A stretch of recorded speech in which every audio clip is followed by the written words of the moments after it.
अस्सलाम वालेकुम प्यारे दोस्तों, क्या हाल है। अच्छा, मैं आज जो बात करना ये चाहता हूँ कि हमें जो है ना, हमेशा ज़िंदगी में अगर हम किसी के साथ अच्छा नहीं कर सकते तो मेरे ख्याल हमें किसी के साथ बुरा करने का भी हक़ नहीं है। और अगर कोई अच्छा बन रहा है या वो सीधे रास्ते पर चल रहा है या अपनी ज़िंदगी बसर कर रहा है तो चाहिए कि उसकी ज़िंदगी में रुकावट ना बने और उसको चलने दिया जाए जैसे वो चल रहा है। बनी इसराइल की एक औरत का वाक़या है, बड़ा ख़ूबसूरत। हज़ूर अलैहिस्सलाम ने बताया कि एक खातून है वो जहन्नम में, और ये बड़ा इबरतनाक भी वाक़या है। और ये ख़ूबसूरत इस वजह से है कि इसके अंदर नसीहत बड़ी ख़ूबसूरत छुपी हुई है और इबरत भी बहुत ज़बरदस्त है इसके अंदर।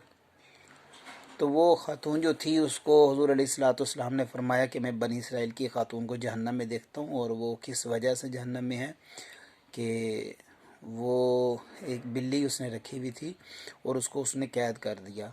जब कैद किया तो उसको ना वो उसने ख़ुद खाने दिया कि वो जाके कोई कीड़े मकोड़े या जो भी वो खाती है चिचड़े वगैरह वो खा ले, और ना उसको खुद कुछ दिया उसने, और वो भूखी प्यासी बेचारी मर गई।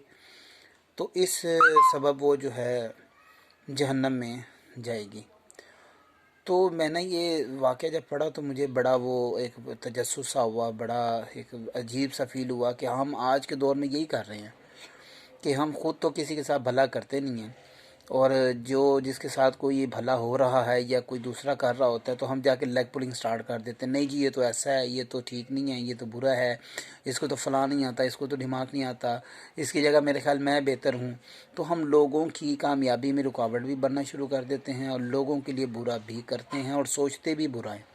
तो मेरे ख्याल इस हदीस से एक बड़ा खूबसूरत यही वाक़या मुझे जो समझ आया कि असर हाज़िर में जो इसको इतला किया जा सकता है या जो देखा जा सकता है वो ये है कि हम किसी की जो कामयाबी में हायल ना हो, और अगर कोई कामयाब हो रहा है आपसे नहीं बर्दाश्त हो रहा तो पीछे हट जाएं, लेकिन आप किसी की कामयाबी में रुकावट ना बने। उसकी ज़िंदगी को वो जिस तरह गुजारना चाह रहा है अपने तौर तरीक़ों के मुताबिक, तो मेरे ख्याल में उसको उसकी इजाज़त देनी चाहिए। तो ये आज की एक बात थी जो आपसे शेयर करना मैं ज़रूरी समझता था। ये बुखारी शरीफ की हदीस मुबारक है, बड़ी मशहूर हदीस मुबारक है। अगर किसी तालिब इल्म ने पढ़नी हो तो वो बुखारी शरीफ के ग़ालिबन हिस्सा अव्वल में है, तो आप वो तलाश कर सकते हैं। जज़ाकल्लाह जी, अल्लाह हाफ़िज़।